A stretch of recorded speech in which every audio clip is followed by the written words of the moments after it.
total terror.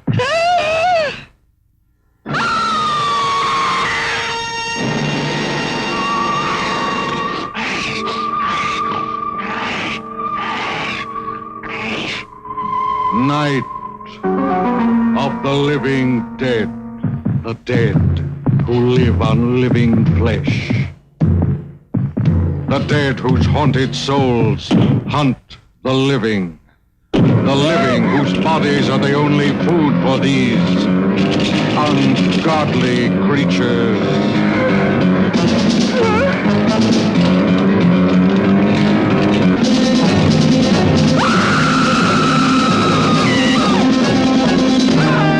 Night of the living dead. A bizarre adventure in fear. An experience in shock, more shattering than your strangest nightmare. Night of the living dead. A night with the dead who cannot die. A night of total terror.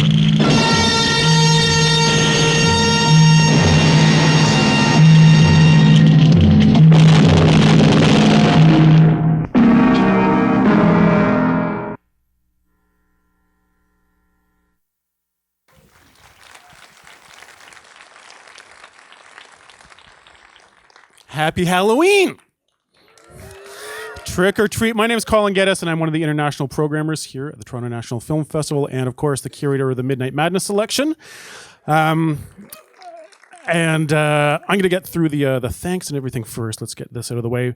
TIFF would like to thank our lead sponsors, Bell, our major sponsors, RBC, Laurier, Paris, Visa, and Audi, and our major public supporters, the Government of Canada, the Government of Ontario, and the City of Toronto. Give yourselves a round of applause. The City of Toronto. I'm pandering, I know, but really, it's you guys who show so much love and attention to our filmmakers and our guests all year round, so thank you so much. In Conversation With is presented by Audi, the official automotive partner of TIFF, and in association with the Brian Linehan Charitable Foundation to honor one of Canada's great journalists and on-air interviewers. We'd like to remind you to please turn off your mobile devices. No photo or video taking is permitted during the event. We do have professional cameras capturing the event tonight. Thank you for your cooperation. Okay, so tonight, for me personally, it's a bucket list. It's like a bucket list item that I didn't really know that I had, that you will be able to be on stage with George Romero on Halloween.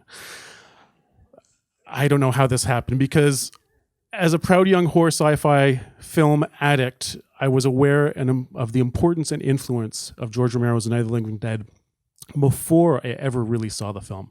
I grew up outside of Kingston. We had a black and white TV which got 3 channels, 3 on a clear night. Most of the time was just 2 channels. Not a lot of, luckily, some people lived close to the border where they could get all the great programming from the States, but not so much in Kingston. I watched as many horror films as I could. My parents would get the Toronto Star on the weekends. I would clip out the TV listings for horror films and put them in books. I was obsessed. I would read more about these films before I ever actually got to see them. But really, it was the moment that I rolled pennies to buy a VHS copy of Night of the Living Dead that kind of everything changed. At that early age, I could see that there was more to Romero's films than zombies munching on human flesh. Lurking in the shadows of his shambling undead are themes of an ideology run amok, of rampant soul-destroying consumerism, the failure of the nuclear family, and the total disintegration of North American culture and society.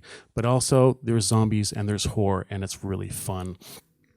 A true maverick of American independent cinema, George Romero has worked outside of the mainstream studio system for over 5 decades as a writer, producer, and director of such groundbreaking horror classics, of course, as Night of the Living Dead, Dawn of the Dead, Martin, The Crazies, and as you'll see soon, if you, of course, already have seen it, Creepshow, redefining the genre through a clever blend of outrageous gore and radical social and political allegory. It's my great honor to introduce to you tonight on Halloween, George A. Romero.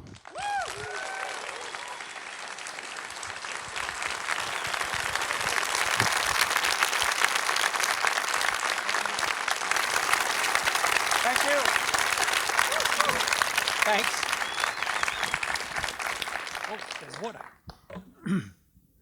Oh, guess I need this. Hello. It's great to be here. It's great to be invited to do this. I can't believe that you're doing it, actually, Colin. See, so this is just going to be a very light, breezy, social conversation. We're not going to try and get to the crunchy bone of the matter, but we'll see what comes up in conversation. Well, thank God. Yes. The one crunchy bone is okay. The gory crunchy bone is okay. The rest of the crunchy bones are sometimes overblown, but. Well, I want to first off talk to you about when you were a kid. Were you into this stuff? Did horror, sci-fi, fantasy, was that an attraction to you? It was. I was under the blankets. I was always reading EC comic books, Tales from the Crypt, and those EC books that were eventually forbidden or banned by, I don't know who, the Comics Code, I guess. And I always loved that stuff, and I always thought it was pretty moral. I know when Steve King wrote Creepshow, his tagline was a Laurel comic is a moral comic, and it was all the stories had little morals. The bad guys got punished, and the good guys sort of not always survived, but if they didn't, it was because of a slip of an accident of some kind.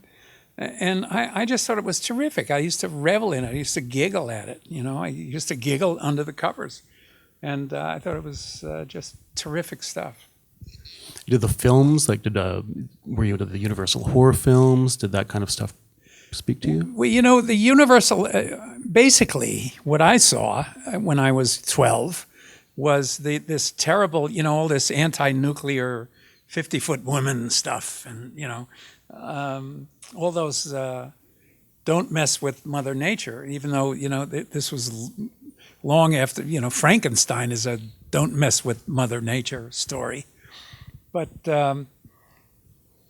they did reissue. Universal reissued right at that time when I think I was around 12 or 13, Frankenstein and Dracula on a double bill, big screen. Beautiful prints, and I saw those. I see now that you can. There's someone's actually showing them now, going around on Halloween and showing them. If you haven't had a chance to see Dracula, the original Dracula, Lugosi's Dracula, in a big screen and a beautiful print, it's just a gorgeous movie. And I was blown away by the craft of those films. And I was therefore disappointed by some of the garbage, the 50s, the cheap way they were shot. And I couldn't at that time view them as pulp. Now I can sort of celebrate the pulp aspect of it. But at that time, I was looking for that beautiful photography. And, it was nothing. It was a flat. They shot them in 8 days. And so I was always disappointed by those, and more drawn to the older films, and in all genres. I mean, I had an aunt and uncle who took me to see. I wanted to go see the new Tarzan. Lex Barker was just going to be replacing Johnny Weissmuller, and I wanted to go see that. And they said, no, we're going to go see this movie. It's called The Tales of Hoffmann. And I said, what? And they said, yes, it's an opera. And I said, oh, God. And they dragged me, kicking and screaming, to see The Tales of Hoffmann. And it has since become my favorite film of all time.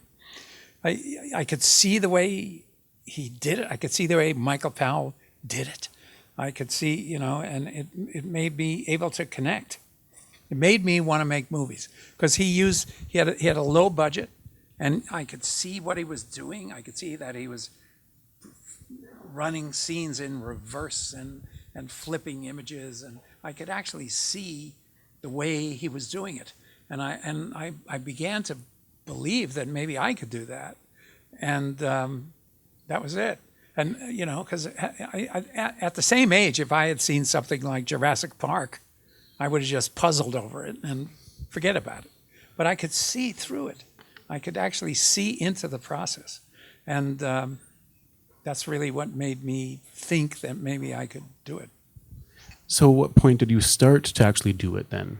When did you pick up your camera and what did you... I picked up a camera way early. I got arrested in the development where I lived in a MetLife development in the Bronx called Parkchester. And I wanted to make a movie called The Man from the Meteor. And I shot this movie and I had to throw a flaming dummy off the roof. Essential, you know, production value. It was a small dummy. But anyway, I got arrested by the Parkchester police for doing that. And that's really when I started. I never finished any of those films, you know. I never really finished them. But I used to have, you know, in the basement of our building, I used to have these shows. I'd have movie shows, you know. And you could rent in those days prints of 16 millimeter prints. The only way you could show a movie at home in those days, pre-videotape, was to rent a print. And every major city had these libraries, audiovisual places that would have stock prints and rent them to you, and rent projectors. And I used to rent projectors. I'd use all my allowance money to rent a projector, rent a movie. I rented Tales of Hoffman several times. I rented North by Northwest several times. Citizen Kane. I mean, you know, all the movies that I grew to love, I would save my money and rent them. You know, they were relatively inexpensive, but that's what I would do. And I would show then. I would have these screenings, and you know, I felt like Cecil DeMille, man.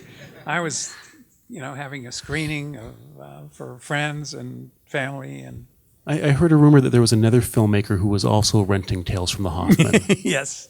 This is an amazing story, actually. Whenever I would go to try to rent out the Tales of Hoffman, it was always there because nobody wanted it. Nobody ever would rent the Tales of Hoffman. And so one day it was out. And the guy at Janus Films, it was Janus, said, well, this kid from Brooklyn has it. And I said, okay. So I came back a couple of weeks later. Several weeks later, when I came back again, and it was out again. And I said, when? And the guy says to me, finally, this kid from Brooklyn, his name is Scorsese.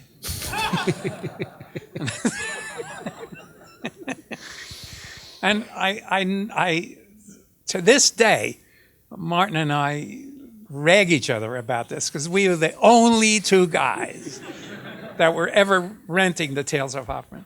Martin is a big supporter of Michael Powell, the director that did Tales of Hoffman. He worked with Emmerich Pressburger for a long time, but made a couple of movies on his own, one of which is Peeping Tom, which I'm going to be showing to unsuspecting audiences in a few days. So we still laugh about it. And he's a great supporter. He actually hired Michael Powell in his late years. And Michael had married Thelma Schumacher, Scorsese's editor. And Michael had way late in life married Thelma. And Marty supported him till the end. So to talk about, we're going to start talking about the films that we have in the retrospective in order, in chronological order. I'm talking about Night of the Living Dead. I mean, one of the things, and this is going to be difficult because we were talking before, and like you've talked about these films so many times, and how many people here you've all heard commentaries. So we're going to try and touch on some things which might not have been discussed in the past. But one of the interesting things which is never really pointed out, and I was discussing this with a friend the other day, is the music in Night of the Living Dead, which you've that's actually part of the power of the film is the music. However, that's not even original score.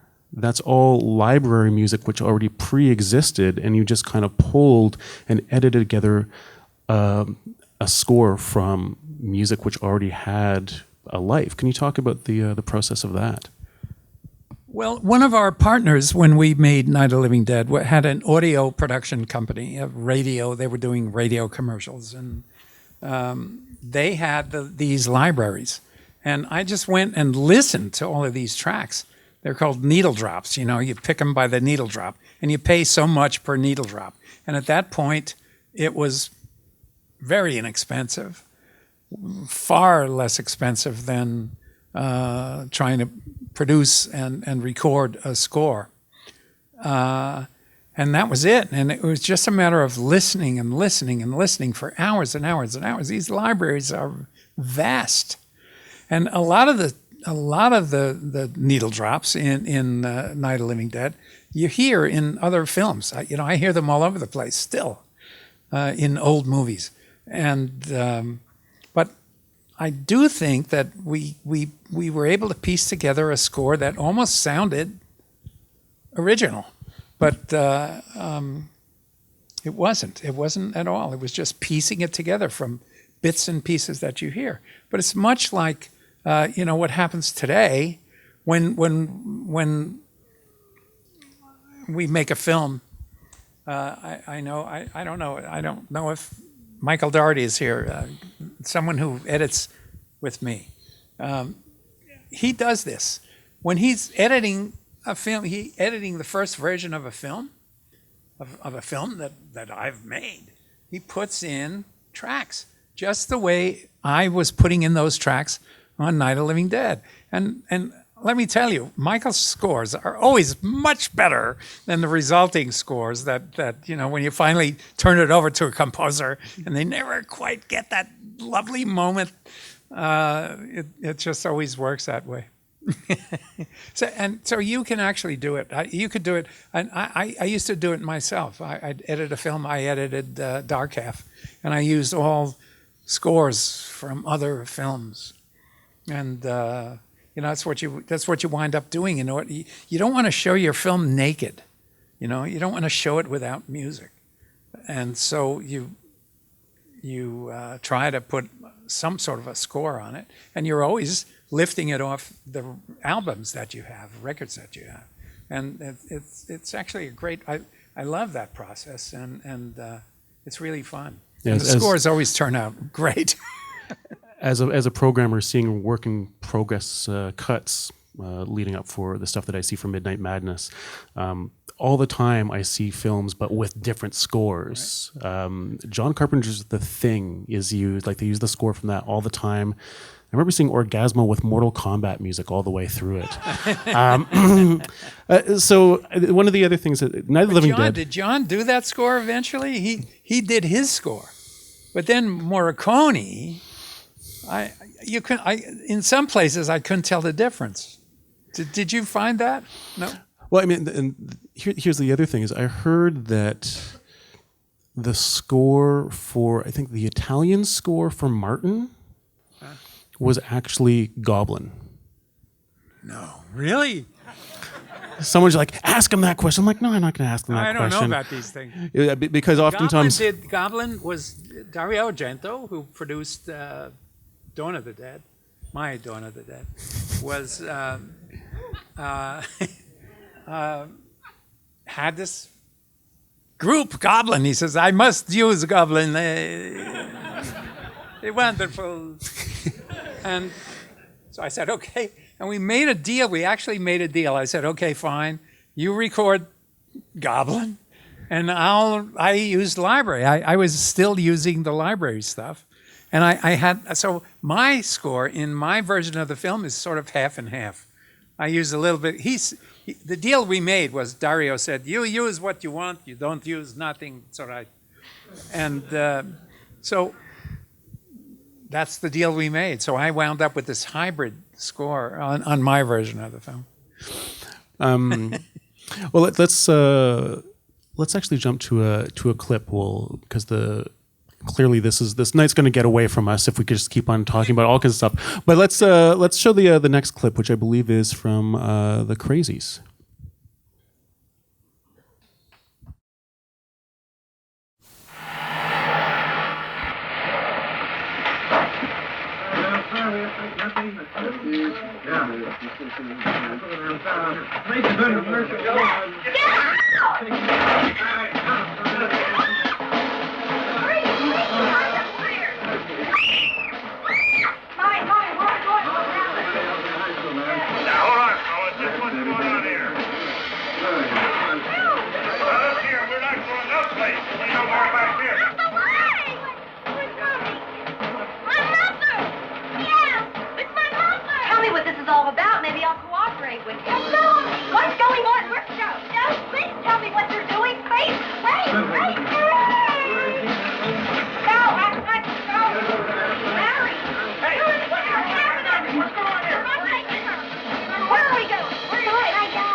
Oh, give me that shit, boy.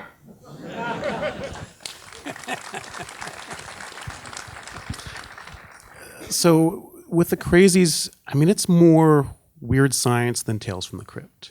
And it's not so much a horror film, but more of a terror film. It's the threat is not unexplained. It's science. You still kind of created these monsters with the men in the biosuits, but they're more the protectors of us who will become the monsters. Can you talk about your inspiration for making this more kind of fact-based horror film?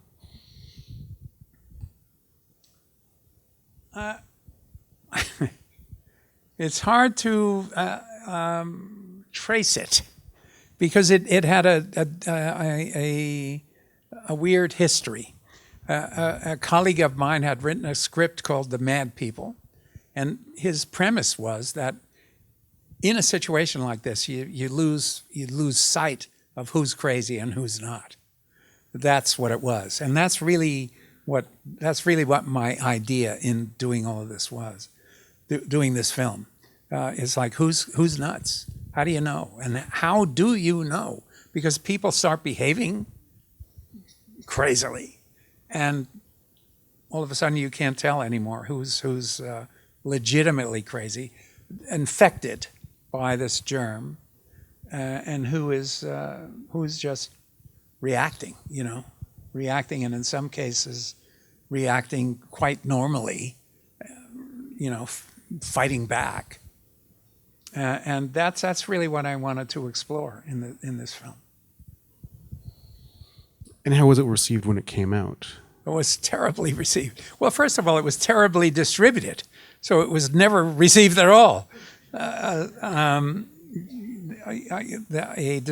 small distributor who had made his money doing porn and softcore porn, wanted to legitimize, and he financed this film. And he said, "I'm going to really push this." And of course, he didn't have the power, or he didn't have the resources to push it. And so that's what happened. It almost got a no release, basically. And I thought it was gone with the wind.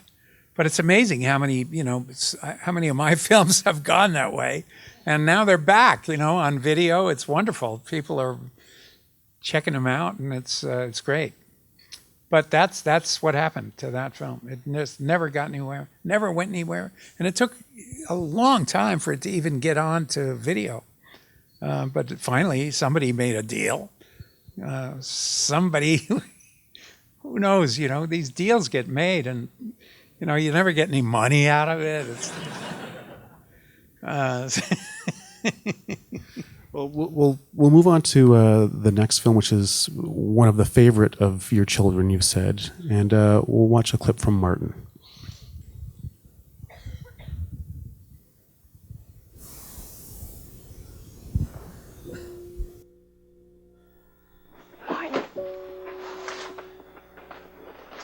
Martin.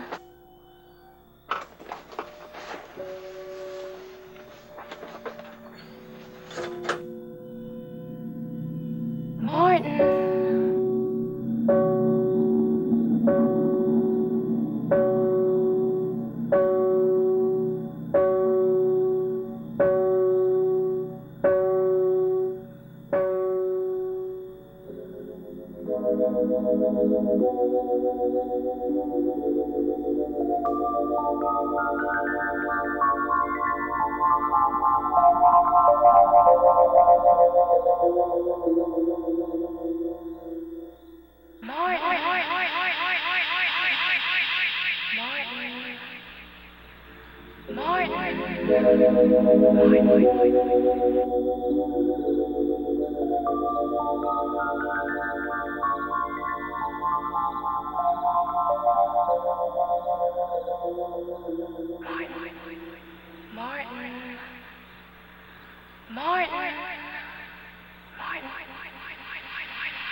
Who are you? Well, Oh my God. Oh. let's not get excited about this now. That's no reason to get upset about anything, okay? I don't know him.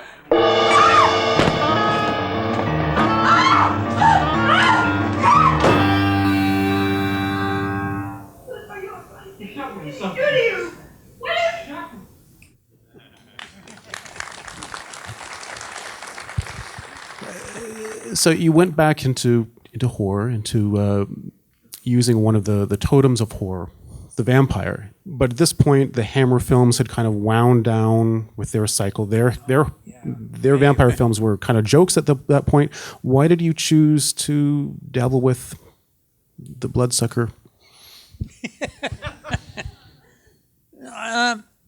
It started as a comedy idea. I originally was thinking, wow, if there was a real vampire, he'd have to, get a new driver's license every couple of years and every 100 years. And I started to think of those comic things. And then all of a sudden I said, wait a minute. I mean, what if I did a serious thing about a kid who supposedly has the curse of vampirism, and his family still believes it. Members of his family still believe that. And he's just stuck. And what if he actually was, in fact, drinking blood, but for sexual, because he had these certain sexual perversions, which may have come from all of the original, hounding, and I just found that very, very intriguing. And Martin he's a kid. I think he's a mixed up kid. I don't think he's a vampire in the supernatural sense at all, but he's a mixed up kid. He calls this radio show all the time, and he's very truthful. He's always telling the truth about it. And he says there's no magic. There is no magic. That's his whole mantra. And yet his grandfather is, he thinks that the kid's a vampire. And in the end, finally, tragically, for something that Martin did not do, he gets blamed. And the grandfather takes that takes the license to stab him through the heart with a stake, which kills you if you're not a vampire. You also really you've got the backdrop of the decay. You've got the breakdown of the industrial America, as well as the breakdown of these old world beliefs. Can you talk about your choice to show all that kind of rust and decay? Well, partly it was there. It was in these little towns around Pittsburgh. I was in Pittsburgh at the time. I was there actually I went there to go to college and stuck around and made all my films in Pittsburgh until I moved here. And I've made my last 4 films here. And it was there, and it was so obvious. And I just felt that it reflected exactly what the grandfather's attitudes were. You know, he had these old-fashioned attitudes. All the old-fashioned stuff was crumbling all around him, but he still clung to those beliefs. And I just felt that was a good fit. And this also marked your first collaboration with Tom Savini. Can you talk about how you became to have him as part of the team? Well, again, a long story. Sorry, Colin. Tom, before we made Night of the Living Dead, I had written a very high-minded script, sort of Bergman-esque, a coming-of-age story about teenagers in the Middle Ages. I didn't know where I was going to shoot this. But I thought, I was watching Bergman too much. And Tom auditioned from one of these kids. And I don't know, he was 14. We went to see him in a high school play, a high school production. We went to see this kid, and Tom was great. He was great. He was the lead in this high school production of, I don't remember the play, but he was great. So we talked to him, and he was all set to play the lead in our high-minded movie. And of course, the high-minded movie never got financed, and it all blew apart. Years later, we announced production on Martin. We announced that we had the financing for Martin. And this guy walks off the elevator. We had our own discrete elevator where our offices were. And this guy walks off the elevator and says, "Watch this." And he goes, and he slashes his wrist. It bleeds all over the place. And then he does a somersault and falls flat on his back on the floor.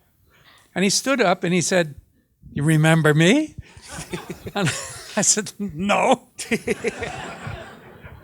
But that was impressive. And he said it was Tom Savini. And he had done some little film, I think Maniac? Maybe he had done do you remember a film called Maniac? Deranged. Maybe it was Deranged. And Death Dream? Yeah. You guys know better than me. But anyway, that was it. And I said, "Wow." And he said, "I'd love to do effects for your movie." And I said, "Well, forget effects. You're a pretty good actor, as I remember. Why don't you be in the movie as well?" And that's what started the relationship. That's how it worked out. And we would still be working today, except Universal would not hire him for Land of the Dead. They wanted somebody they could sue. Tom still lives in, a little suburb of Pittsburgh. He's got no assets. And so they couldn't sue him. They preferred Nicotero, who now has his big company. That's the way it goes. And so let's go to another clip. On that note. Normal question. The first question is always, are these cannibals? No, they are not cannibals. Cannibalism in the true sense of the word implies an interspecies activity. These creatures cannot be considered human. They prey on humans. They do not prey on each other. That's the difference.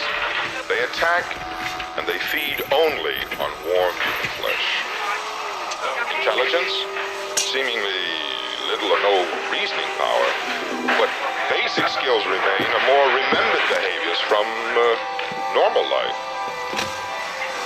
There are reports of these creatures using tools, but even these actions are the most primitive. The use of external articles as bludgeons and so forth.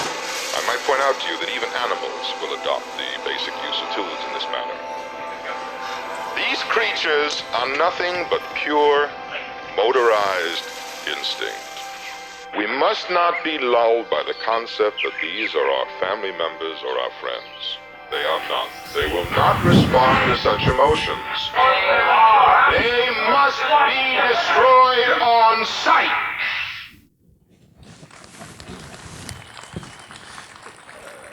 So I got to say, when I had to pick these clips, picking a clip from this film was hard. Not so much because there's so much stuff in it, but every time I'd watch a clip, I'd get sucked back into the movie. And I'm like, okay, well, this would be like, and like, kind of like figuring out where it is, and then like 10 minutes later, I'm back right into the film. Dawn is such a perfectly contained universe. And there's so much in the film. It's more than just a horror film. It's more of an action and an adventure film and a comedy. How long did you have this idea in your head after you made your first film about the Living Dead? I resisted making another Living Dead film, and particularly, I mean, first, Night of the Living Dead went out. It made a lot of money, and not a lot of money, but it returned. It cost us $100,000 to make it. It returned in its first 6 months of release, $700,000 or something like that. So we're sitting there going, oh, "This is an easy business," and you know, we found out it was not so easy. But that's exactly what happened. I was making my third film already. I was shooting my third film when Rex Reed knocked on my door. I was shooting in my house. And Rex Reed knocked on my door, brought there by the local film critic at the time, George Anderson. And he said, "Do you know what's going on with your movie?" And I said, "No." And I didn't. I honestly had no idea that it had been revisited by the French, and all of a sudden it was huge. And the moment that happened, I was invited into the Museum of Modern Art's collection. It was, and I'm going, I'm flipping out. And I said, "Wow, people are taking this really seriously, maybe too seriously." But I was saying to myself, well, I can't do another of these unless I have a really idea that's worthy of this kind of, attention. And I socially knew the people that owned that shopping mall. I socially knew them from around Pittsburgh. And it was the first of those shopping malls. It was the first one we'd ever seen. Now they're everywhere, but we had never seen anything like it. And I went out to visit before it was open. And I saw the trucks rolling in, bringing in everything that any American could ever want. And I got the idea right then. I said, "Wow, instead of a farmhouse with Night of the Living Dead, I'll use this shopping mall." And that was it. The idea just gelled right then and there. I started to write it, and completely, I had no idea that I would be able to ever finance it.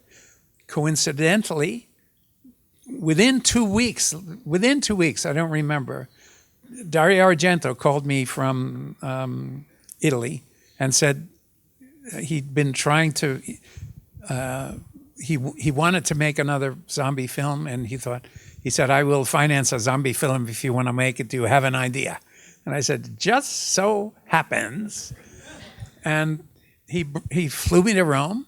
I sat in a little apartment and wrote that script. Right there, in 3 weeks, I wrote that script, and sitting in a little apartment in Rome, just going down for cappuccinos every once in a while. And that was it. That's the way it happened, man. It was just one of those serendipitous things. And we never had distribution in the States. There was distribution in Italy, but we never had distribution in the States. We showed it, my partner and I rented a theater in Manhattan for one night and showed the film. And Salah Hassanen, who owned United Artists Theaters, came to that screening and bought the film and financed subsequently 3 other films, Night Riders, Creepshow, and Day of the Dead. So, I mean, it's like how unbelievable how stuff happens. Shit happens, as they say. All right, so let's go on a Creepshow.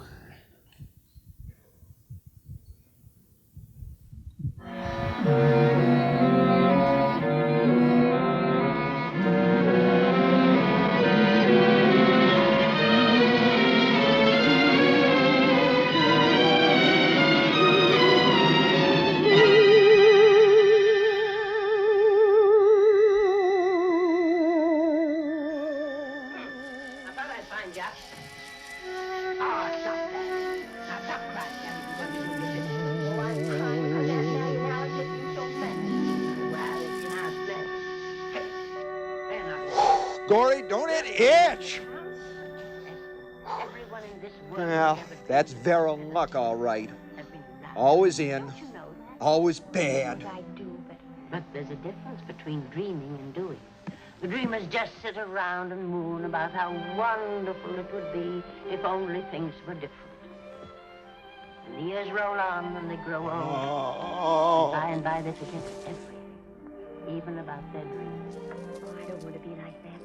I want to be somebody. Oh, everyone laughed at us. They did it all the other pioneers. They said this country would never be anything but a wilderness. We didn't believe that. We were going to make a new country. Besides, we wanted to see our dreams come true. Granny, it must have been wonderful. It was wonderful. But don't you think for one single minute that it was easy as the logic? We burned in summer and we froze in winter. But we kept right on going and we didn't complain because we were doing what we wanted to do. Can you understand that? No. No, no, no, no, no, no, no, no, no, no, no.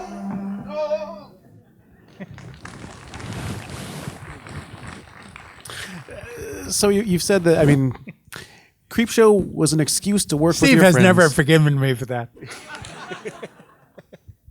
Well, how was it to direct Stephen King? You know, he was so compliant. He basically did everything. And then only at the end did he say, you know, you're making me look like a jerk. Because basically my direction was, Steve, this is think of this as a Coyote and Roadrunner cartoon and play it that big. And that's what he did. And he did it. He did it all the way. He went for it all the way and has never forgiven me for that. So this was also one of the films that you didn't write the screenplay for. Stephen wrote the Yes, screenplay Steve for. wrote the screenplay. Yeah, it's only one other. Gosh, what's it called? There were so many titles on some of these old movies. The Affair. Oh, yeah. There's always Vanilla. Yeah, that's the only one that the only other one that I didn't write the screenplay. This is such a fun film. And big thanks. Where's Joe? Joe, the curator of the Creepshow Museum outside. Joe. Stand up, Joe. Up the balcony. Let's hear it. He came in, brought all of that stuff. Surprised George with an ashtray. Man, he's got the ashtray. He's got the original. If you know Creepshow or if you see it tonight, look for this ashtray. It's an ashtray that Vivica Lindfors uses to kill her father, and Joe's got this ashtray. Unbelievable. All right, so we're gonna keep on going so we can open the floor to some questions. So next we've got another clip.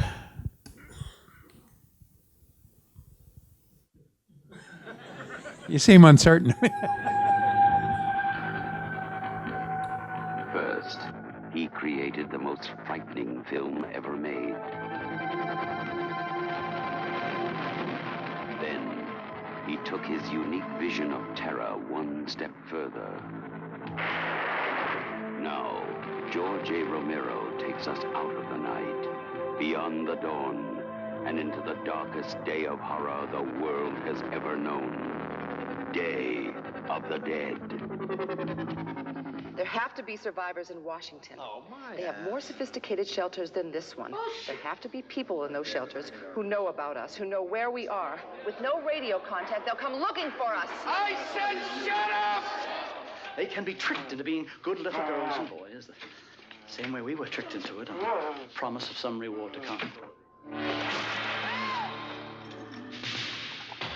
What the fuck is wrong with you people? They're dead! They're fucking dead, and you want to teach them tricks? They have to be rewarded, Captain. Why else will they do what we want them to do? I don't want them to do anything but drop over!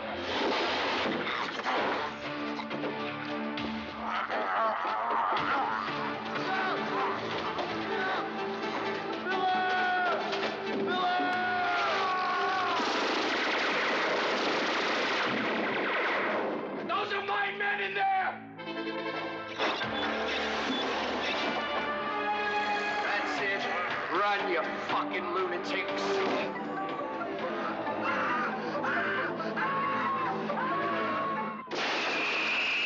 George A. Romero's Day of the Dead, the most eagerly awaited day in horror film history. As it turns out, it wasn't so eagerly awaited. So we've talked about this before once, and this is interesting because you make films and then you have the academic critics who come along and interpret the film and open your eyes to the insights of these films that you never sometimes even knew yourself. Late Canadian critic Robin Wood, who was one of the first people to really champion your films and champion horror films in a social context. Yeah, Martin was the one. I remember. I actually met him. I was up here for a screening of Martin, and we met. And Things changed. Yeah. He just was able to look at these films and reinterpret them as very valuable social commentaries. Now, with this film, he said that this was your feminist film. Can you talk a little bit about that?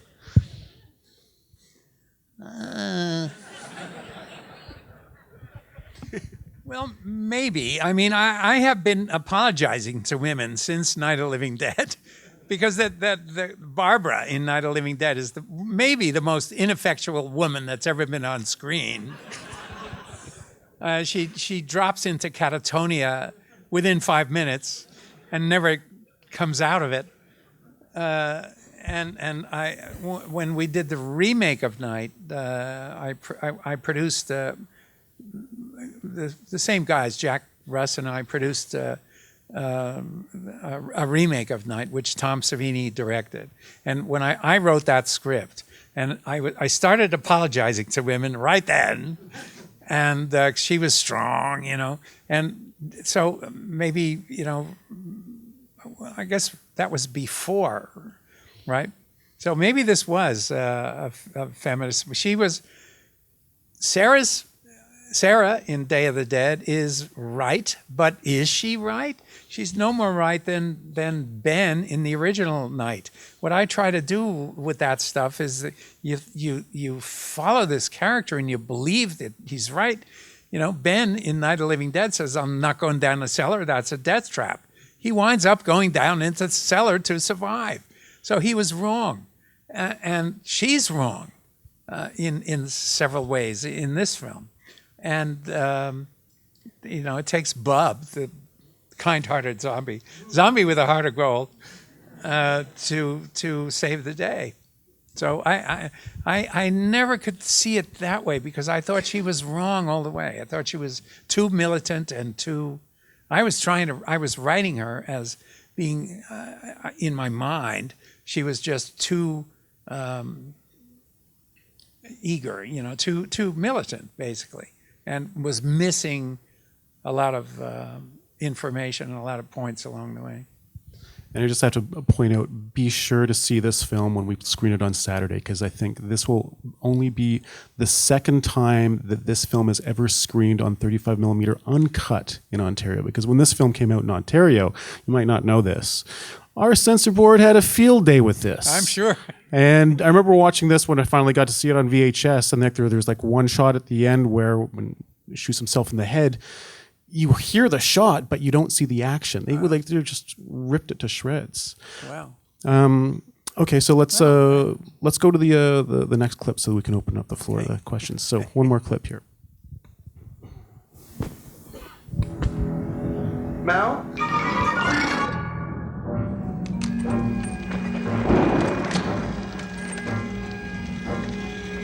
Come on, wake up. Come on, Melanie, you gotta wake up. Mel? Ellen, no, stop. Ella, get out of there. Get out of there, you bitch. Stop it. Get away from her. Get out of there. Stop it, Ella.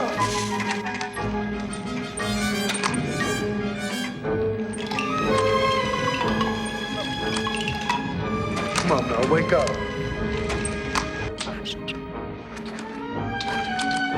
Come on, Mel. smell me. Ellen, no! No! Get out of there! No! No!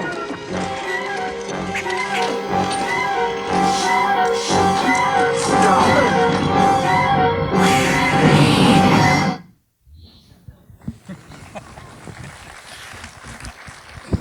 So putting the films together for the retrospective, I was really pleased to be able to show this film because this is one which is not talked often about in your Canada work. And it's restrained, but it's more your Hitchcock film. And also, you showed no compromise in the sex scene with a disabled protagonist. That really takes guts. Can you talk about the journey to make Monkey Shines? I didn't go in for close-ups. I compromised a little bit. No. Listen, I loved this was another. I wrote the script, but it was adapted from a novel by Michael Stewart, a British writer, and I loved it, and I loved the whole Jekyll and Hyde aspect of it, which was not really focused on enough, I don't think, in the original book. But what happens is this guy.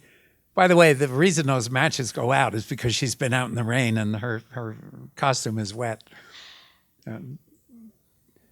I want to show the rest of this. I'm getting like you.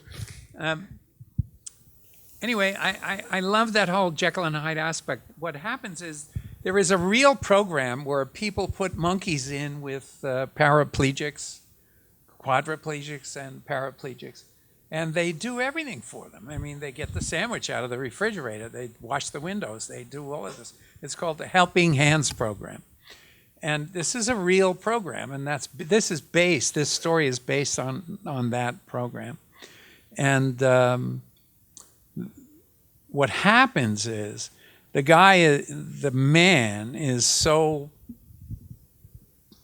he has such a rage for a lot of reasons.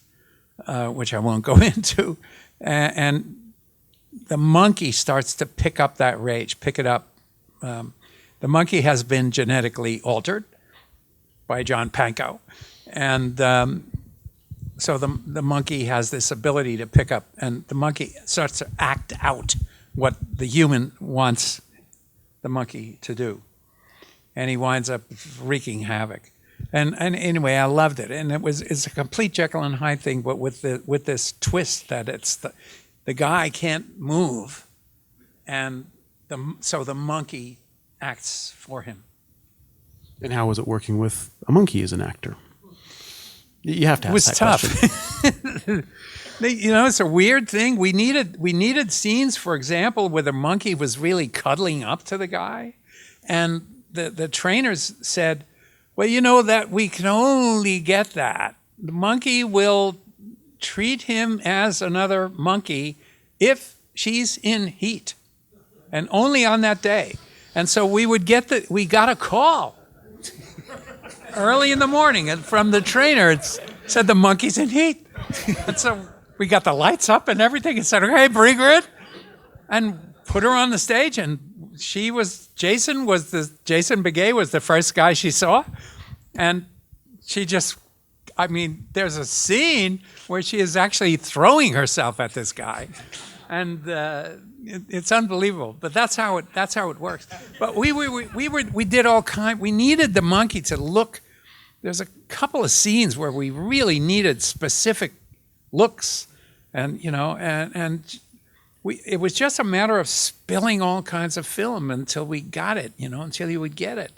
Like there's a moment where he has a phone dialer, one of these old-fashioned, you stick the card in it and dials a number, which is what they use for these monkeys, so that they could just, and we needed, as a test, the scientist says, okay, tell him to call me. And he said, no, he won't call you. She knows you're here, so she won't call you. And he says, come on, give me a break.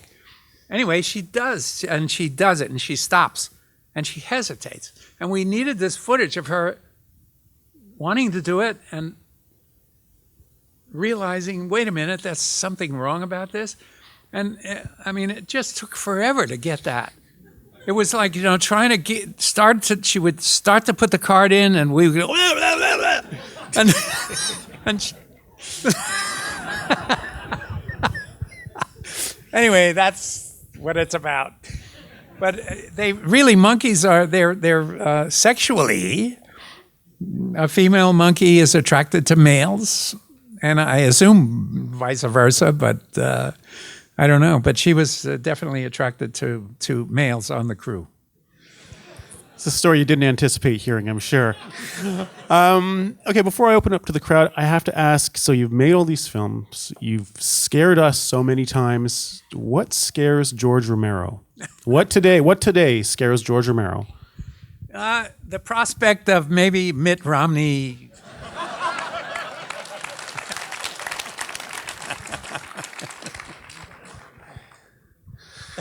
terrifying.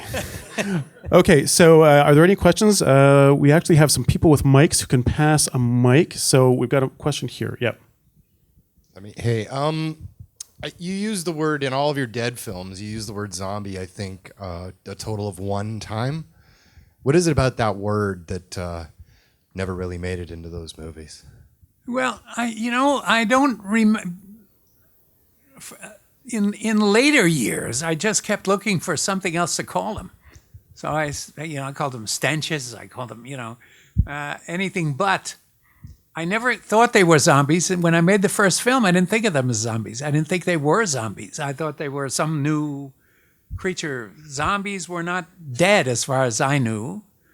They, if you read Serpent and the Rainbow, they're just given this cocktail of blowfish powder or something, and they're not dead. They're just made in a state of, they're put into a state of suspended animation and become slaves for Lugosi or whoever is causing it. So I never thought of them as zombies at all in the first film. Then I used the word in the second, in Dawn of the Dead, I used the word. And I have to tell you, you know better than I if that's the only time I used it. It is, yeah. Because I don't remember. Huh? That's it. Peter says it. Where? Land. I use zombies. Right. Oh, zombies, man, they creep me out. That's right. All right, and that was Dennis's line. Okay, over here on the front. Or actually, oh wait, you guys can see better with the mic, so. Yeah, we can't see none. Yeah. Is there a George Romero rule book for zombies? Is in terms of how do zombies pass on their zombie disease? Can you wave a hand or something? I'm up here. Ah, okay. Back here. So, yeah, how do zombies behave? Badly. Because all of your zombie No, movies, I don't. I love these guys. Basically, I have nothing but sympathy for them, and I've tried to portray them often as possible in a positive light.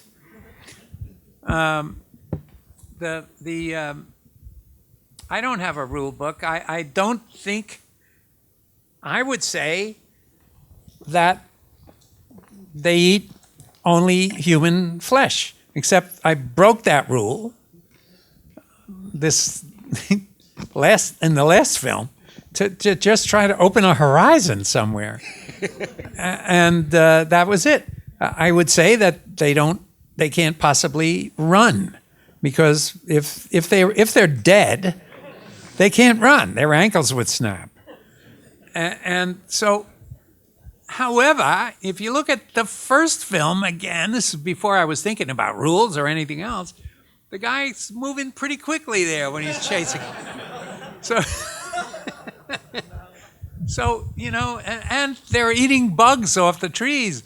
And so, you have to disregard the first film completely.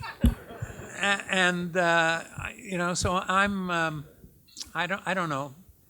I mean, that's Rules, I don't know. I'm doing a panel next week, actually, with Max Brooks, who wrote the Zombie Survival Guide in World War Z.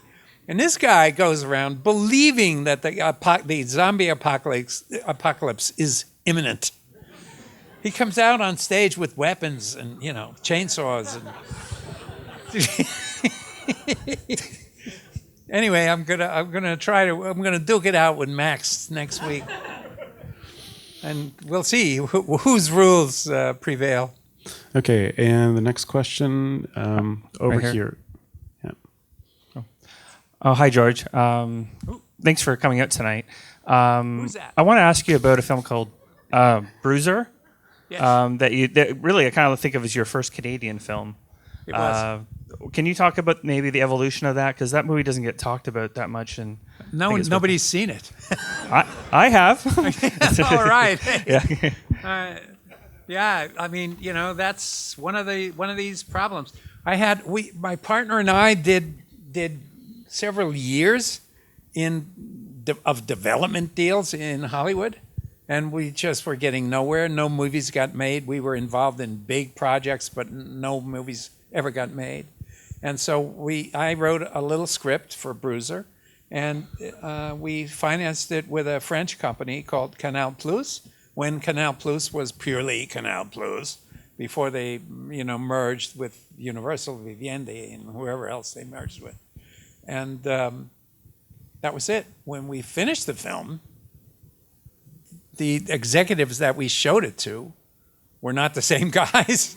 And they said, "What the hell is this?" And that was it. They pawned it off on Lionsgate, and it basically got no release. But it made you want to stay in Canada? I love the movie. I love that movie. It's one of my 3 favorite films of mine, and it just never got a chance. I don't know that it ever would have made it. It didn't have stars. It didn't have, but I love it. Then that goes to the question: why Canada? Why do we have you here? How did you come here? Why are we so lucky? Well, thank you. You know what, man? I just I came up here to do Bruiser, and that was economic. That was purely economic. That was when the U.S. dollar was not the Canadian dollar. I don't know which way it goes. I'm not an economist, but anyway, it favored us. But I came up here and I met people. I don't know if Adam Swicka's here tonight, but I met him on Bruiser. I've worked with this guy ever since, and I just made these beautiful friends, Michael and Adam, and all these people that I've worked with. Maybe some of you others are here. Maybe Matt Berman is here. I don't know, but just a bunch of people that I just find have this amazing work ethic. I came here to make that film. That was purely economic, and the moment I got another film, I said, "Let's go back." And when we came back, I just stuck around. Because I love the work ethic. I love the the camaraderie. I was used to working in Pittsburgh with a little sort of family of friends, and I've sort of found that again. So, all right, we've got a question there. Yep. Can I ask 2 questions? Who's speaking? Me here. Yeah. We got to grab some people here as well. Wait, so start with one question, okay? I heard at one point you were attached to direct the video game Resident Evil. Yeah. Can you tell us a little bit about that? What happened? Because I was super excited when I heard about that. I think the movies right now are kind of, they're good, but they're crappy, but they're not, Romero. Well, man, I can tell you that I was even more excited than you. To get the chance to do it, and what happened was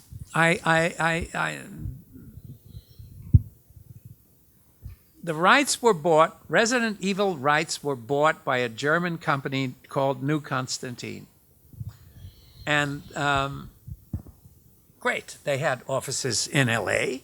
and they assigned us a production executive to supervise the script writing.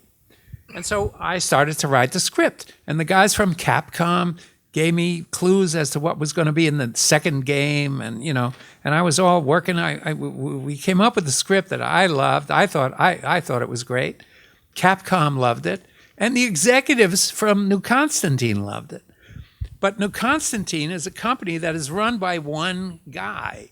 I mean, this guy changes the toilet paper, and he came in one day and said, "This is not what I was thinking," and that was it. It just went away. It just disappeared that quickly. And that was it. So he hired Anderson, and I didn't think it was so good. Okay, yep. I've heard many different things about writers and very creative people doing things to sort of draw on their creativity. Is there anything that you do when creating these ideas and these films? Is there anything particularly weird, or I mean, in terms of your the method in which you create these things? What you mean when I'm writing? Yeah. Well, I guess not weird. What I do is I watch CNN. I keep it on like wallpaper, and I hope for inspiration. That's the truth. Ask my wife. But you've always been a constant writer. I mean, what's your process? I mean, how do you keep going? Do you have any advice for struggling writers? Oh man, it's so hard. Everybody says, "Do you have advice for?" And I don't. You can't. You have to have it. You have to have something in your gut that makes you want. First of all, makes you want to do it, and makes you want to keep doing it, despite rejection and despite everything else. And you just, it's like it has to be something that's in there somewhere, and it makes you keep doing it. Otherwise, I mean, I'm telling you, I mean, it's hard. It's hard for me. I can't automatically sell a script. I can't automatically get a deal. And so, I'm at the age where I've sort of cut my losses, and I look for the easiest sells. But it's tough. And I'm at the point now where I'm happy to. I'm working on.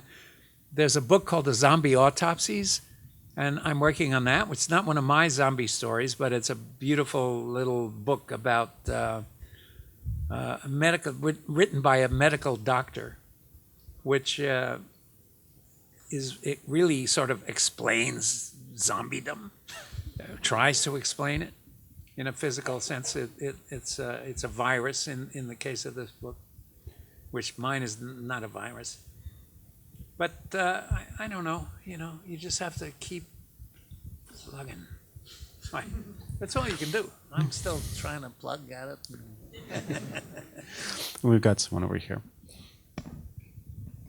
The first Living Dead, film that I saw was actually Return of the Living Dead. And I went back and discovered, of course, Night of the Dead, Day of the Dead, and Dawn of the Dead.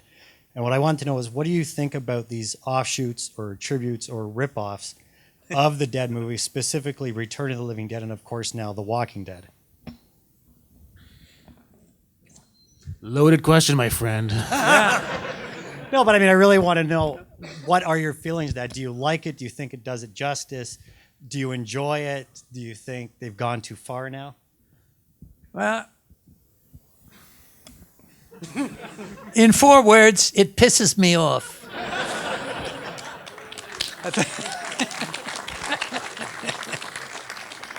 I don't know, man. Walking Dead. I thought the books were great. I used to be the only guy doing zombies, man, and now all of a sudden everybody's doing zombies, and so I'm, that. I guess I'm just a little, not really pissed off, but just bothered by the fact that there's a lot of people in my playground, But my thing, I have tried always to do something satirical, something political, something. Try to do something with it underneath instead of just, and okay, here's a zombie, boom, Walking Dead is a soap opera which happens to have zombies in it, and and I guess that's what I have to say. I mean, as someone who's on the front line as a film programmer, like every summer I get all the submissions for Midnight Madness. And if I've got any advice for young filmmakers, do not make another fucking zombie film. Yeah. Okay? Night of the Living Dead has often been imitated but never duplicated. Okay? And I mean, the thing that we love about your films is that you actually have characters and you have sympathy for the undead. Okay? But I just see people trying to it's something you can do low budget, it's funny, it's a gag. It's like, no, you bring what, and it's also, you're one of the few filmmakers still in horror films, you're still giving us films which aren't just horror films. They're not just gore. There's still kind of messages about us, about how we live, about our future in these films. And I'm sorry, you don't see that in Saw, I have to say. Thank you. And even the detractors who were talking about Survival of the Dead, I'm like, Survival of the Dead is about tribalism. Survival of the Dead is looking at what's happening in America now. You've got two sides. And that's why we love your films, because there's more to it than... Well, thank you, Colin. And I hope that I try to put that into it. And I also agree with you. I mean, I go to these conventions and people say, "Would you like to see my movie? I just made it," and it's always just a zombie movie, and it's just a lot of ketchup and gore, and there's nothing happening. You want to get his attention? Do an adaptation of a Hoffman tale. That's Here. it. Great. I actually wrote an adaptation of Tales of Hoffman in space. I thought maybe I could sell it this way. And I think we've got time for two more questions. So the people with the mics, we can't see any. There we go. Yes, I see you. Yes. Hello. Huge fan of the Dark Half, and hopefully you are too. And anyway, I was wondering how it was to collaborate with another Stephen King novel and what the experience of making the film was like. It was great. I mean, Stephen basically left me alone. I've never had problems with Steve that way. He holds his opinions to himself, and he basically said, "George, take it, run with it, go." He didn't like the film in the end, and I don't exactly know why. He never could articulate exactly why he didn't like it. But Steve gets crazy about certain things. He hates Kubrick. He will go to his grave hating Kubrick because of The Shining. And he hated Creepshow simply because of the way Vivica Lindfors portrayed that character. That she was smoking a cigar, she was wearing a hat, and and Steve said, "That's not what I wanted her to be. I wanted her to be a dowager and lying." And he will hate a movie because of some detail like that. And so I don't know why he didn't like Dark Half, but he said, "Well, it could have been better." I said, "I did my best." So I don't know. I don't know. But he just gives you completely free rein.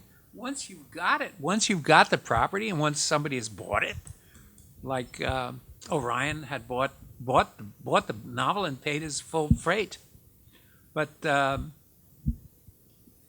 you just never know what he's going to think of it at the end. He loves Mick Garris, that's all I know. And we've got a question here. Yep. Hi, George. So where are you? I'm right here. Hey, So I was just wondering, where did you get the inspiration for your Living Dead? Basically, there's a lot of 1930s of Haitian folklore of movies that were made, and then you even have the 1959 novel I Am Legend. Did you get inspiration from that, or did you just want to create something that was really your own and unique? Well, the funny thing is, I actually took. We spoke about this a little earlier. I actually took some inspiration from I Am Legend. I read the book. I love the book, but I said, "Wow, wouldn't it be nice to take this from the very first moment?" In I Am Legend, the whole world is already vampires, right? Yeah. And there's one guy left, and he is Legend now because he has replaced vampires as the Legend. And I said, all I could do is something like this, but start it on the first night. And that's what inspired me to originally write the story. So it loosely was inspired by I Am Legend. And I said, I can't use vampires, because he did. And so I got to do something else. And I came up with, I thought I was coming up with something new. As I was saying before, I didn't think zombies were dead. I thought zombies were, manipulated. And so I said, what if the dead stop staying dead? And I thought that was a cool thing to do. And that's where it came from. And it sort of grew from there. But it was also, man, it was in the 60s when we were angry and, and all that shit.